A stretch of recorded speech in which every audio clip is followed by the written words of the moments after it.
is Jeremy Martin.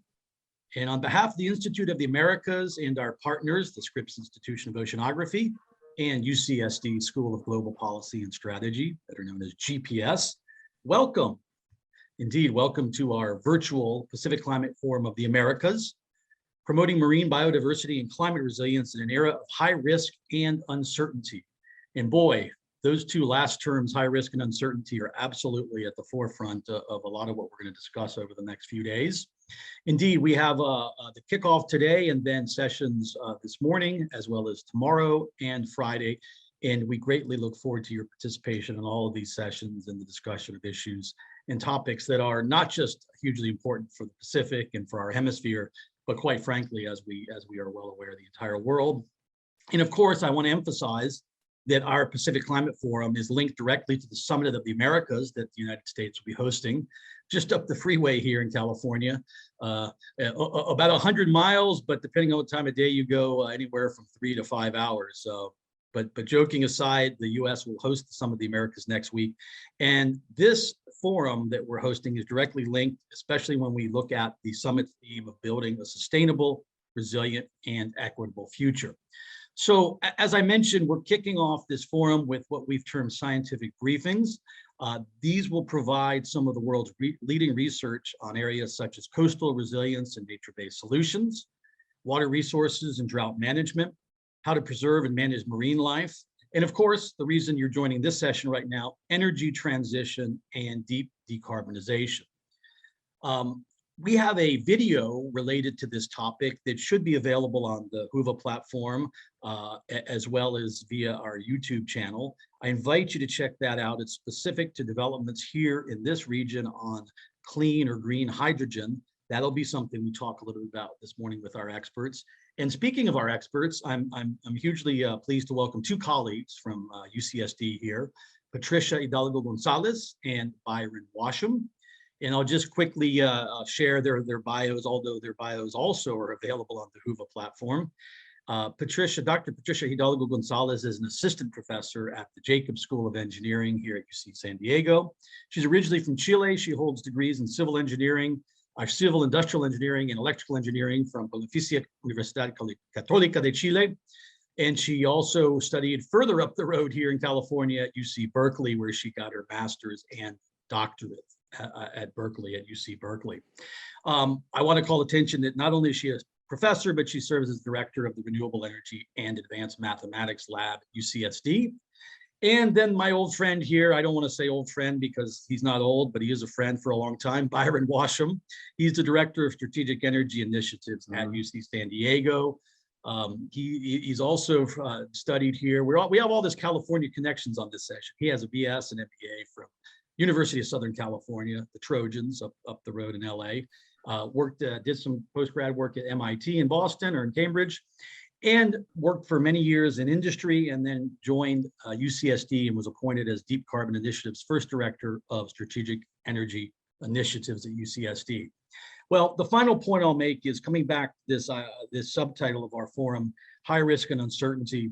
And I want to emphasize, particularly as we head into the remarks by Patricia and Byron, is there's probably never been a more important time to talk about the intersection of climate action and energy security, and this issue of energy transition and how to increasingly remove carbon from our energy matrix. So we look forward to the research and the insights that Patricia and Byron share with us. My final comment for you participants is please participate in our poll. Again, on the Whova platform, there is an option for you all to, for some audience participation, for you all to join us via the poll. Hopefully we'll get some interesting feedback, and I'll share at the end with Byron and Patricia, and we'll wrap up with their thoughts on just exactly what the audience commented via the poll. So with that, let me turn it over to Patricia to kick us off and some of her amazing research that I don't want to give away, so I'll let her take it from here. Patricia, over to you, and thanks again for joining us today. Thank you so much, Jeremy, for the kind introduction and for kicking us off. I'm also very excited to be here, so thank you to the attendees for joining us today. So that being said, I'll go ahead and share my slides to get started. All right. So Today, I'll be briefly talking about some of the results that we've been working in my lab for the California Energy Commission, looking at the future in California where we need to be decarbonized by 2045, and also the broader picture of Western North America, and looking at what it would take for us to get there and what role long duration storage in particular could have in that mission that we have. All right. So first, I'll introduce the methodology that we use, which is the switch WECC model, basically a capacity expansion model for the grid in the US, in particular Western North America. And from the studies that we've done, I'm only going to highlight a couple of them, looking at what different factors of the grid would affect the deployment of long duration storage and what's the value of long duration storage in that future where we don't have any emissions. So looking at what would be the best duration if we have mostly wind in some regions or mostly solar in other regions of the WECC, or what would happen in terms of deployment of long duration storage as R&D continues to make improvements and we see the cost being decreased. What will be the optimal deployment of long duration storage technologies? And at the end, I'll give some highlights on what would be the effect of federal mandates for long duration storage and how that would be reflected in electricity pricing at the wholesale electricity market level. So first, the model. So as I was saying, we use the switch WECC model, which is a capacity expansion model. It could be run as a deterministic problem or also a stochastic problem. For example, for a separate study that we did for the California Energy Commission, we were looking at the effects from climate change into long-term planning in the grid. So for that, given that depending on the climate model that you use, you're going to have different projections for hydropower availability or impact on HDDs and CDD days, which would affect the hourly loads that we have. We don't know which of these climate models are correct in terms of the predictions, and we don't know, depending on the human actions that we make, which one is going to be the one that happens. So from the modeling perspective, we wanted to take a stance where we would be agnostic, or we wouldn't be saying which model had the truth, but we would say we don't know which projection it's the right one, so we need to write this as a stochastic formulation so we can look at different possible futures of climate change, and our optimization needs to make sure that our grid operates minimizing cost and meeting demand at every time, regardless of the climate future that happens. So that would be the stochastic formulation. But today I'm focusing on the long duration storage aspect of decarbonization. So as a capacity expansion model, what this model does, it minimizes the total cost of the power system that we have in terms of transmission and generation. And not only looking at operation cost, but also investment cost. So we can make two decisions in terms of in what year we need to build more power plants and more transmission lines, and also how we're going to be operating those with an hourly resolution. And geographically for this study, we're looking at Western North America, or the Western Electricity Coordinating Council, the WECC, and we split it in 50 load zones to model our electricity demand with that granularity.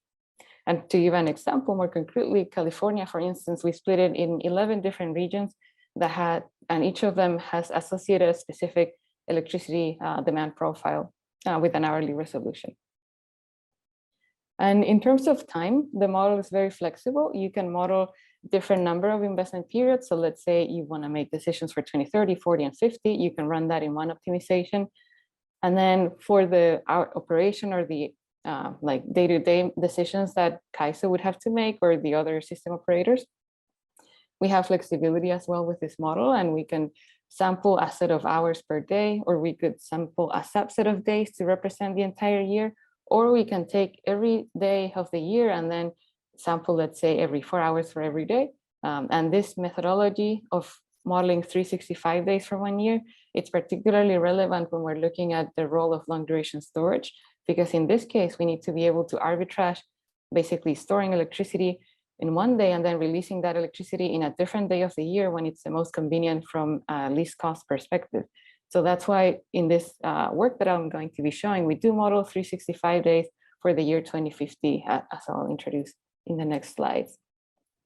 And something to make sure we're all on the same page, when we're optimizing for this future grid, with this capacity expansion model, we're co-optimizing at the same time investment decisions and operational decisions. So that way we would get the best technical or the technical best that we could reach. So it gives us an idea if we were able to optimize all of our decisions, what our future could look like. And from there, we could see a spread based on scenarios, looking at, okay, if we do this in an optimal way, this is how it would look like. If we have less flexibility and we make some decisions in a suboptimal way, this is how our future would look like. So it gives us a spread of different features, so we can ground it in policy specifically. And now to give a sense of the data that we use, so to ground it a little more in reality. So for the inputs in this model, we use all the existing generators in the WECC. So that's roughly 3,000 generators as of 2020. And then from there, that's our current grid. We need to make decisions on how to expand it. So for that, we take into account roughly 7,000 possible new locations for wind farms, solar farms, and any other technology. In this case, we're focusing our study in a zero emissions future for 2050. So only technologies that don't emit any CO2 would be built in this case study.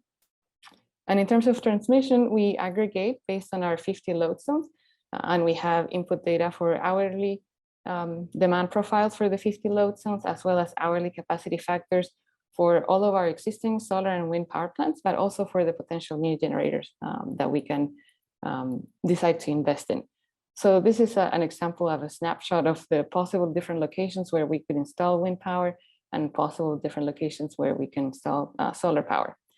And of course, we also have cost projections. And then in terms of outputs, we get the optimal build out for the different technologies. We get the optimal hourly operation of the existing and the future plants. And we also can calculate the total cost, of course, and the CO2 emissions that we might have. So what I'm going to be sharing today using this methodology, it's some preliminary results looking at the role of long duration storage and the value that it would have for the grid when we don't have any emissions in 2050. So what motivates this work is that we do require a grid that's going to have no emissions, but for that, we still don't know what would be that requirement in terms of storage. There are different studies, different opinions, so we need to settle this question so we can continue moving forward. And some reports have shown, as I was saying, different flavors. Some are saying we could have 100% renewable energy grids with storage. Some others argue without storage. Others rely on the role of clean firm power. Other ones look a step beyond and they say, well, we could potentially use biomass to achieve even negative emissions. And there are some studies that focus on intraday storage and also in some cases seasonal storage as well. And the contributions of this particular work that I'm presenting today is looking at what could be the benefits in terms of electricity pricing of having different federal or state mandates for long duration storage deployment. And then we look at different factors that would affect the deployment of long duration storage. And in particular, today, I'll be focusing on what would happen depending on the ratio that we deploy of solar to wind in the WECC, and then what would happen depending on what would be the progress that we can make with R&D, looking at what could be different costs that we could achieve for long duration storage and how that would translate into deployment in the WECC. And last but not least, the problem formulation, as I was mentioning, it's zero emissions WECC-wide for 2050. And we take 365 days to model 2050, and we sample 6 hours per day. All right, so let's get into some of the results, having the idea that it can potentially help our discussion later. So in this snapshot, we're looking at the WECC. These are the different regions that we modeled in the gray lines. And in these pie charts, it's the optimal build out that we have for 2050, where in this case, we have a scenario where we deploy 90% of solar power and roughly 10% of wind power. And then the other extreme is where we have a more wind dominant grid where we deploy 60% of wind versus 40% of solar.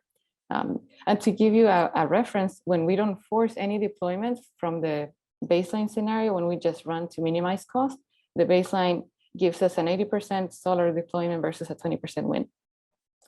So what I would like to highlight here for the different colors, we have the different technologies that we built out. As you see over here, we have mostly solar power, given that the resource is so good in the Southwest.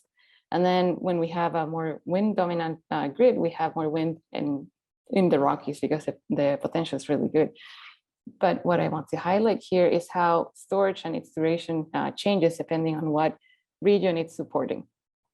So as you observe here, we're showing the different durations for storage defined as when we have an energy capacity built, and then we divide it over its power capacity. That would give us how many hours it could provide of electricity if that storage facility were fully charged. So as we see here in the light pink, we see these 6 to 10 hour facilities supporting regions where they have mostly solar power. And that makes sense from the perspective that solar power has a cycle, a daily cycle. So we need at least between 6 to 10 hours to support that resource. While on the other hand, when we move towards a wind dominant region, we see that these regions over here have mostly wind, and now we see a darker pink. So that means that the storage that we see being deployed is between 10 to 20 hours of duration. So that gives us ideas that depending on the grid that we're working with, we need to be mindful of what's the resource that we have and then how we can better support it with different durations of storage, for example. Now, looking at the other question of what would happen if R&D would continue making progress, meaning that we could achieve different energy capacity costs by 2050. And we wanted to understand what it would translate into for an optimal build out and operation of the WECC. So our baseline comes from NREL ATB, and then we have a more expensive scenario, and then we get more ambitious scenarios moving forward. And what we could see here across this spread is that we could see long duration storage bearing its deployment from 1.5 terawatt hours being installed in 2050 all the way to 36 terawatt hours being installed. And what it translates in terms of duration, that means that the largest duration that we see in the most expensive scenario all the way to the cheapest, it's ranging from 9 hours duration, which is much larger than what we have nowadays in the grid. Now we have between 2 to 4 hours for the majority in the US. And then for the cheapest or the most aggressive R&D scenario, we see all the way to 825 hours of duration. That means that it would be beneficial for us to have some facilities that could arbitrage seasonally across the year. And the other result that I wanted to highlight from this, although there's a lot more that we could discuss, but given time, I need to focus on a couple of findings, is how transmission changes based on the cost that we're assuming for long duration storage. So when we assume the cheapest or the most aggressive R&D scenario, we see that our transmission deployment gets reduced by 75%, meaning that if we are to face the political hurdles that we do have nowadays in the US to be able to expand transmission, one way around it or one way to help cope with this would be instead to continue deploying more storage. And then the last result that I wanted to show before we close this and we can go into the discussion and also to Byron to discuss his work, I wanted to show you some of the effects that we would have if we have different energy capacity mandates for long duration storage technologies. So in this plot, we're looking at the estimated LMPs or the pricing of electricity in the y-axis. And then in the x-axis, we have different scenarios where we're forcing different energy capacity mandates WECC-wide. So for example, here we are forcing roughly 8 terawatt hours of energy capacity installed in the WECC by 2050. And when we move all the way here, we're forcing more than 60 terawatt hours being installed in the WECC. So what matters from this figure is that as we're having a mandate that's more aggressive in terms of the energy capacity that we force to have in our grid, we see that the spread, so basically the range in our LMP starts to decrease, and then the variability decreases quite dramatically after we have at least 20 terawatt hours of energy capacity built in the WECC. So that tells us that if we were to choose an energy capacity mandate, and if we want the effect to be to reduce the volatility in electricity pricing, if we would have 20 terawatt hours, that would definitely help with this spread, and we would be in a much more narrow future in terms of pricing. And then this other figure, it's also plotting electricity pricing on the y-axis, and then also on the x-axis, the different mandates that we were testing in our runs. And here what we wanted to show is that for the different aggregated regions that we're showing, there are different prices depending on the local resources and transmission deployment that we see built out. And the final aspect that I wanted to mention is that also the pricing of electricity depends on the time of the day. Here again, we have the pricing of electricity, the different scenarios, and we see that around noon, 8 a.m. and 4 p.m. we have the lowest cost. And that's because of the resource of solar power being so abundant during those hours. So for time, I'll jump right away to the conclusions. So today we briefly discussed that depending on the grid composition that we have, it's either solar dominant or wind dominant. We might want to have 6 to 10 hours of long duration storage to support our solar dominant grids, or 10 to 20 hours to support our wind dominant grids. And this can be translated to other regions based on the resources as well. And we also saw that R&D can play a key role in the optimal deployment of long duration storage, where we could see if we were to achieve an energy capacity capital cost of $5 per kilowatt hour, it could enable 28 hours of mean duration for our storage facilities, and all the way to having a maximum of 400-hour durations. And last, what we just discussed is that having storage mandates can help us mitigate electricity pricing variability and seasonality in a zero emissions grid. So with that, I would like to pass it on back to Jeremy. Fantastic. Well, no, thank you very much, Patricia. I think you've gotten into some amazing, and thank you, by the way, for that very concise presentation. I know that's an enormous amount of research underway, and to consolidate that into a 15-minute presentation. Congratulations, and the pricing issues and time of day and so much of what you got into we can discuss. Just a couple of quick clarifications before I invite Byron, particularly if folks maybe joined along the way. I'm interested if you would just quickly define, or how do you define long duration storage? I'm very interested in that part. Yeah, that's a very good question. So depending on the group that you ask, they might have different definitions. So that I think that's up for discussion. But basically in the community, what we're hearing is that people refer to long duration when it goes beyond 6 hours. So okay, starting from 6 hours onwards, it's long duration. But we definitely need to make a distinction, because when we're looking at 6 to 10, it serves one purpose. But when we're looking like 30-hour duration or 400, it's a complete different functionality in the grid. So we need more work in the field to start getting more specific with our terminology for sure. No, exactly. That's why I wanted to ask you as the expert. And then just quickly for the audience who may not be so familiar, you used a couple of acronyms like SWITCH and WECC. Just real quickly, a sentence on each one of those so everyone knows what you were talking about. Of course, yeah. So SWITCH, it's a model that basically models the power system. And in particular, the work that I was showing was on the Western US. So that's where WECC comes from. It's Western Electricity Coordinating Council, which is basically Western North America. And the SWITCH model, California. Including California, absolutely. Baja California, yeah, correct. Yeah. Oh yeah, absolutely. Yep. Yeah. Perfect. Yeah, I just wanted to clarify that, because sometimes people, particularly if they're joining from other parts of the world or hemisphere, may not be intimately familiar with those acronyms. Wonderful. All right, we'll come back. This is also a reminder for those joining us, put your questions into the app so we can ask our experts these questions. Byron, thanks, Patricia. Thanks again. Byron, over to you, and we look forward to your postcard from the future. Here we are. Byron Washom. Okay. Thank you very much, Jeremy, and it's a pleasure to be here. What I'd like to highlight is the existing microgrid that we have here at UC San Diego, and not only what we've done, but what we plan on doing in the future. So, so with that, I'll start my video and go to the next slide.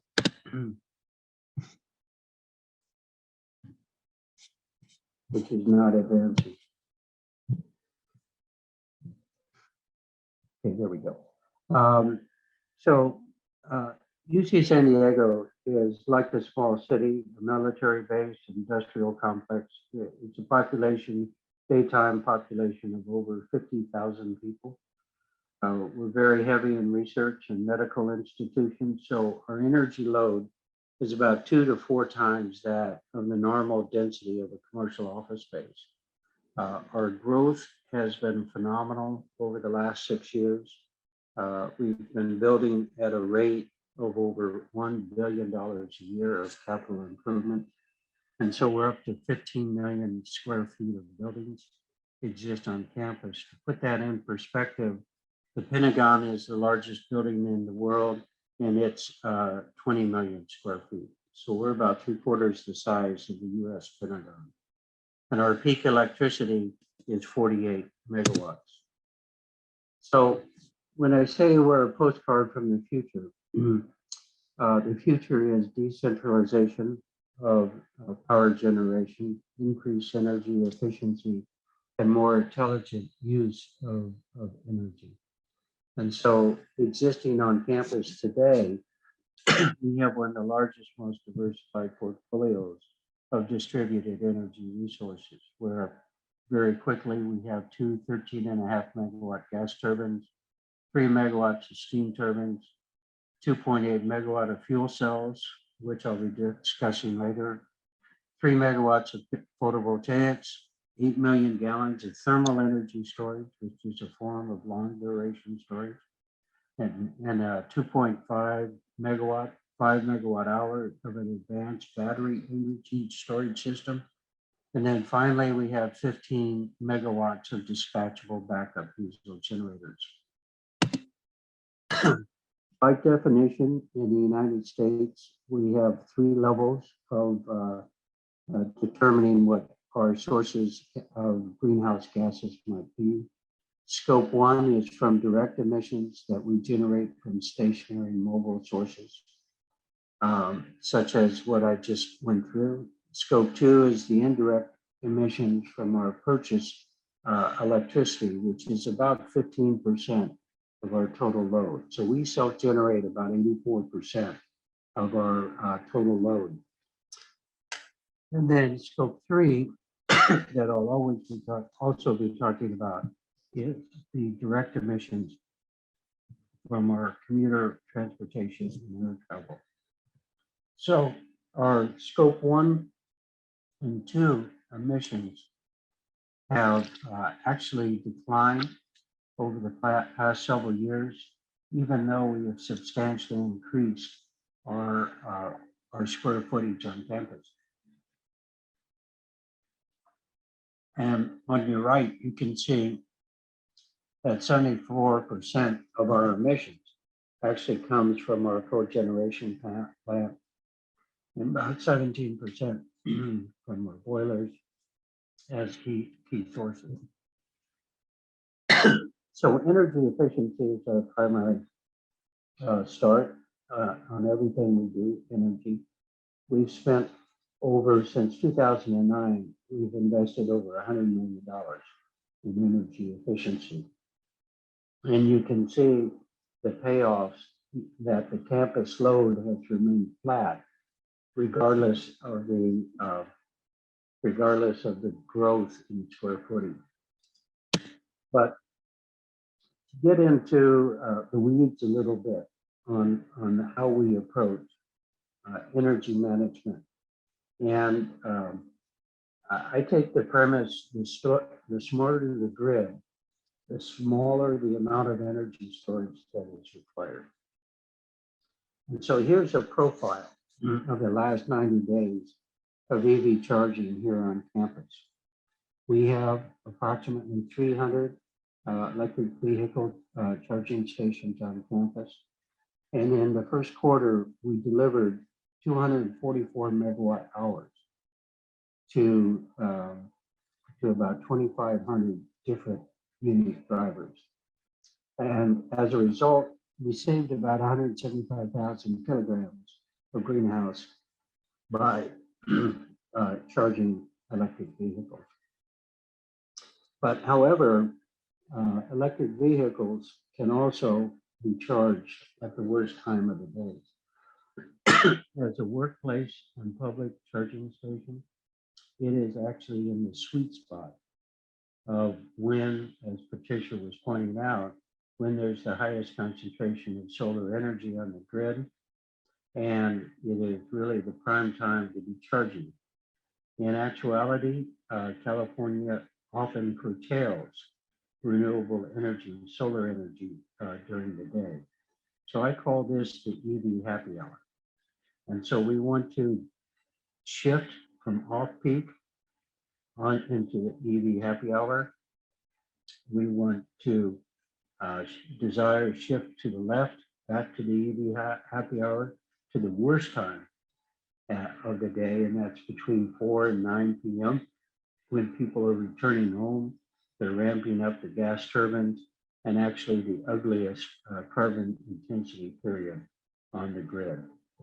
And so this is a lamination of 90 days of profile.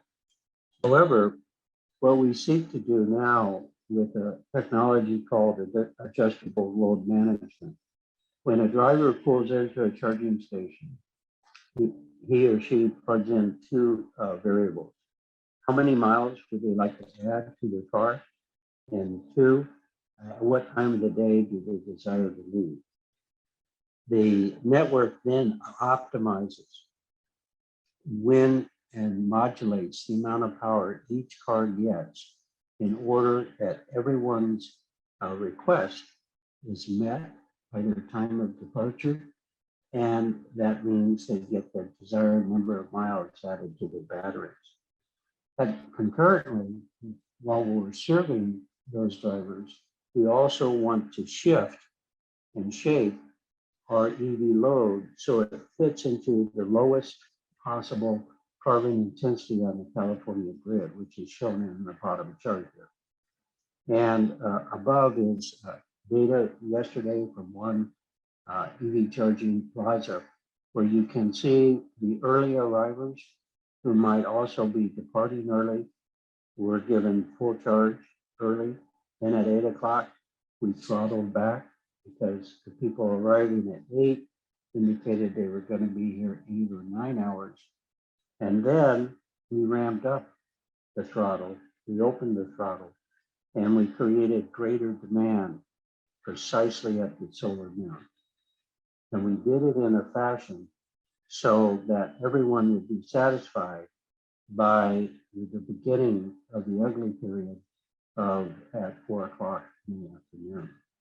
So in a way, we're treating a car battery as a load sink, as a modulator, a shock absorber to the California grid. So we have the lowest possible carbon intensity, as well as we avoid curtailment of solar energy on the California grid. Secondly, we also have on campus a 2.8 megawatt molten carbonate fuel cell. And I'm as proud as the timestamps of these different systems as I am on what they do. 10 years, and this is still one of the largest fuel cells at any university in the world. And we utilize waste methane gas from the Point Loma waste treatment plant nearby. For the first time in California, we purified it and then got it approved for injection into a common carrier pipeline as a directed biogas. So we then installed the 2.8 megawatt fuel cell. We later added a heat recovery system to provide us another 300 tons of chilling capacity that is then filled in the adjacent thermal storage tanks, which were conveniently put into the new parking structure you see on the left. And on the bottom right is the fuel cell. The net result is that this is now a world-class efficient combined cycle fuel cell with near zero local pollutants, a 68% overheating value efficiency, utilizing waste methane from the Point Loma treatment plant that would have otherwise been flared. But the key takeaway on this graphic is the footprint of the fuel cell in the bottom right is that of a tennis court. Bottom line, you have room in your community for a tennis court. You have room for a 2.8 megawatt fuel cell with 300 tons of chilling capacity. Energy storage, 7 years ago, we installed a 2.5 megawatt, 5 megawatt hour energy storage system to help us balance the load. During that period of time, we've almost inverted our demand cycle, where we absorb as much of the daytime energy storage we possibly can, and then use it to do peak load shaving. And then we Again, in the late afternoon, the ugly period of the day, we will discharge to avoid that period of time and then recharge overnight. In order to get about 2 cycles a day out of an energy storage plant that it was originally penciled out for only 1 cycle per day. We just received a $39 million National Science Foundation grant that will be utilized to take a wide variety of national and internationally sourced innovations from the private sector that will plug and play into the microgrid as a testbed demonstration site. And this area that you see right here will actually be expanded by 5 times. So our current reduction strategies can be seen here, where between now and right now we're going to fully operate our cogen plant and have carbon-free imported power for 15%. In the 2025 to 2032 period, we're going to continue to fully operate our cogen plant, and the University of California Office of the President will supply us with about 15% of our load by renewable biogas. We will purchase offsets for the remaining emissions, and then we will continue to be 100% carbon-free fuel. In 2032, when the debt service ends on the cogeneration plant, we will then go to 100% biogas supply for heating and steam chillers our supply, and then be 100% still on carbon imports. Other faculty members are beginning to offer their suggestions, and as a test bed and a pioneer in distributed energy resources, we have the ability to put a lot of different systems onto our microgrid for demonstration. Finally, knowledge transfer and acceleration and commercialization is a very large charter of my office. And in particularly in California, as well as in the US, is to make sure that the underserved communities that have been historically negatively impacted by hosting in their neighborhoods a lot of the thermal and fossil fuel power plants, the freeways, the ports, the harbors, etc., which is graphically depicted on the left for San Diego.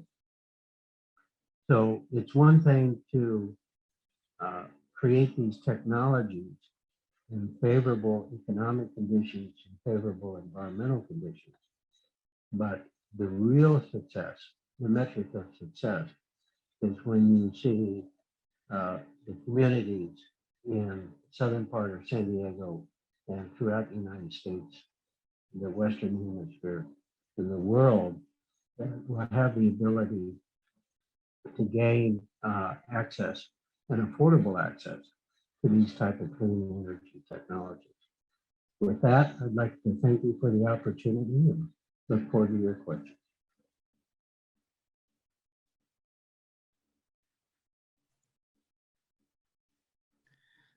Thank you, Byron. Let's, I think my video is turned off. Carlos, can you help me turn my video on? Thank you very much, Byron. Want to now move to, I see a couple questions coming in. Let me actually just throw it to you real quickly on this question. You know, how do you define long duration storage? I think it'd be interesting to hear, particularly in your work in the strategic energy initiatives. Well, I would agree with Patricia, definitely greater than 6, but the technological challenges start to really peak when you're in the 8 to 12 hour period. So my natural inclination is to go to the hardest rather than the easier. So I would typically define it as 8 to 12 hours, which is a chemical challenge spatial challenge, weight challenge, and cost challenge. No, thank you. It's such a fascinating and quickly evolving, I think both your answers allude to. So, and by the way, you know, Byron talked in his presentation about the growth and the size and scale of what he manages in the small city or this. And I have to say, I've been at UCSD almost 20 years, and there hasn't been a day I've been on campus there wasn't some kind of major capital construction project. I mean, everywhere. I feel like every park, I'm like moving from parking lot to parking lot because they keep building more buildings and expanding into the parking lots and building. So believe me, folks, he's not making up any of that. The phenomenal growth question. Patricia, a question, if you could jump in on transmission. I think there's a question around how do you look at and I think you talked about this, but if you could explain a little bit more, because the issue of transmission is certainly something as we talk about increasing deployment of renewables and trying to wheel that power oftentimes from more remote areas to the demand centers. How does your model, or how do you look at in your research and some of your background on transmission? Yeah, so yeah, that's a very good question, especially with the political challenges as well. So to be able to understand, sorry about that. Give me one. I didn't mean to choke you up with that question. Grab some water if you need.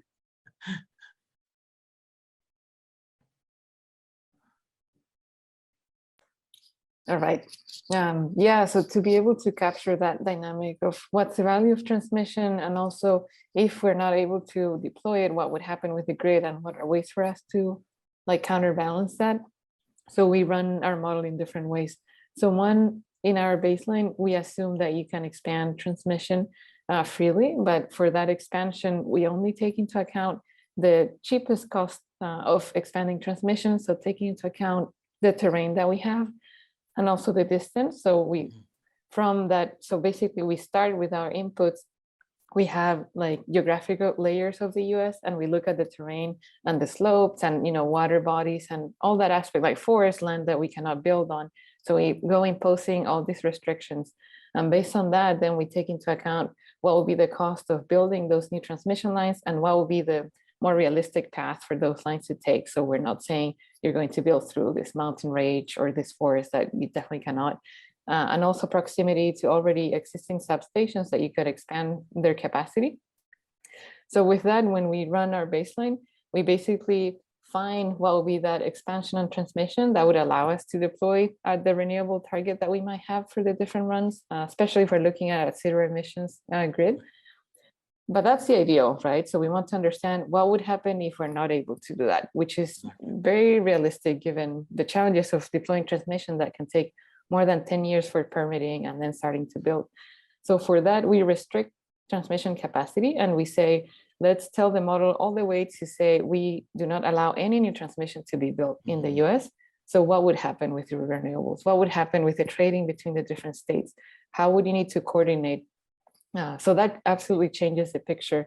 So we need to be very mindful of that, as you're saying, because if we say, let's allow transmission to be built, economically, it's a cheap solution rather than having every state be independent energetically, of course.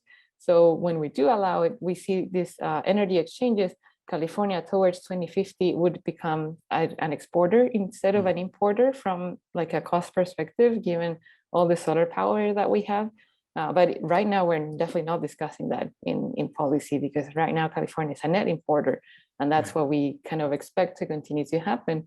But as we move towards a grid fully based on renewables, we might need to start rethinking what's the role of California in the Western US, what are the roles of other states, how we can coordinate it, all the states in a better way, the operation of the grid. So it brings a lot of questions that we still need to tackle from a policy perspective and a market perspective as well. No, thank you for that. I mean, it's something we could spend the entire session on. So thanks for that answer. Let me, in the time's flying by, let me go back to Byron. There's a specific question to you about, does the energy system and GHG calculations include the off-campus student housing operated by UCSD, and does it have solar and storage integrated into development? So any quick comments on that to clarify? Yeah, several things. Actually, with one exception, La Jolla del Sol complex, all of our student housing is on campus and our microgrid. Our most innovative system is actually something a mid-sized range building that actually is naturally ventilated, where it has no central heating or cooling in that system, and it captures the prevailing sea breeze and passive solar energy for heating and cooling, and then it has one of the largest solar hot water heating systems on its roof for the students' showers. And I like this story because when we take a student in, we have between 2 and 4 years of turning them into ambassadors of clean energy development. And they learn real quickly at the system, if you want a hot shower, you get up at 6 a.m. if you want a moderately hot shower, you take it at 8. And if you want a cold shower, at 10. So they are modulating or moderating their behavior. Van-side management. Yeah, based upon their natural knowledge of solar energy and providing storage. That works well with the surfer constituency, I imagine, right? Yes, yes. So and then and we have now made, with this huge amount of growth that we've had, particularly in housing, is that no new housing will be equipped with any natural gas delivered to it for any purpose whatsoever. Of our existing housing stock, we are entering into a program with San Diego Gas and Electric, the local utility, where we'll be starting to blend a green hydrogen supply with our natural gas supply from pipeline, and to see some residential applications and to see how well that works to do. So we're moving towards green hydrogen. I didn't have time to talk about our hydrogen ocean going vessel, which gives Institution of Oceanography. That will be the first ocean going vessel that will be 75% fueled by hydrogen. Wow. Okay. No, that's the perfect reminder also for folks to check out the video that's here, linked to this session on green hydrogen and exactly what's happening here in San Diego County and a couple of different pilot projects. We're running out of time, but Patricia, I want to ask you, this is a difficult question with only a minute or two, but Byron talked about what we could call the just transition. And I'd like to hear, how do you, when you do modeling, and when we talked about transmission and some of the challenges of terrain and these other, but there's also the human element in this concept of just transition. How do you incorporate those kinds of important, if not critical, elements into your models? Yeah, absolutely, Jeremy. That's a key question because everyone needs to benefit from this transition. So one of the studies that we're doing in collaboration with a colleague at UT Austin is looking at what could be the order of retirement of the different thermal power plants in California, so it doesn't affect certain communities more than others from the local air pollutants. So absolutely. So in one way that we can do that is with the model that we have of the electricity grid, we can couple it with an atmospheric model where we can understand how emissions would flow given the wind profiles and also the geographical characteristics of the state. So taking into account that even though you might have a point where it's emitting, then wind and the airflow might go in a different direction. So you need to be mindful of how that dynamical system evolves. So yeah, absolutely. We are interested in that, and we definitely need it in the transition. Well, thank you, and I apologize that we're running out of time, but we have sessions coming quickly on the after we're done. Let me quickly go to the poll. We'll wrap this up. I promised the audience some participation, and apologies to those who've posed some questions in the last couple of minutes that we're not going to be able to get to. We've got 2 minutes left, and here's the poll. I'll ask you both to respond, and then I'll tell you what the audience said. So the question is, what is the most important element to accelerate the energy transition and deep decarbonization? Answer 1, energy storage. Answer 2, electrifying transportation. 3, green hydrogen. 4, increased deployment of renewable energy, and fifth, energy efficiency. So Patricia, which of those 5 would you respond? Oh, that's a tough one. I don't want to give the easy answer, but we need all of them. I think it's Oh, really no, hard. all of the above is not. It's not an option. Well, I think that the challenge is that this is a difficult question. We have the technologies, we have the expertise, we can do it. But the difficulty is that we don't know which technology is going to end up like enabling a big change. So I think it's hard to make a bet in only one. But I would say what has been unexplored and we need to do more research in, it's hydrogen and long duration storage. It could have a pivotal role in this transition for sure. Okay, so we'll put you down for green hydrogen. Byron? 2 answers. First one, I'm gonna cheat and say 6. Consumer behavior.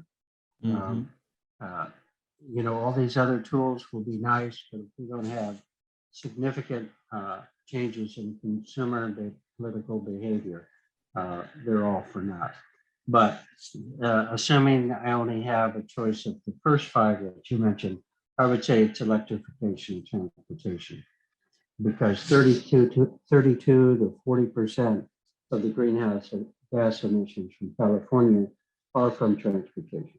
And so if you want to take a big bite out of the climate change impact in greenhouse gas emissions, you have to address transportation. Well, thank you very much. And there's only one other person to agree with you, Byron. I think it was me when I voted, electrifying transportation. Patricia, 5 people agree with you on green hydrogen, but the overwhelming choice was increased deployment of renewable energy, followed right behind by energy storage. Although you did also say energy storage. So, and you obviously both spoke very eloquently about energy storage and its role in energy transition and decarbonization. So it's 9:51 here in California. Thanks to everyone. Thank you, Byron Washom. Thank you, Dr. Patricia Hidalgo-Gonzalez. Wonderful insights today. Really enjoyed having you both with us and sharing your research and all the work you do here at UCSD. And I invite everyone to join us at the top of the hour for our next scientific briefing. And we're rolling. This is the Pacific Climate Forum. Thank you all. Have a wonderful rest of your Wednesday. And see you online in about 9 minutes for our next session. Thank you. Thank you. Thank you so much for having me.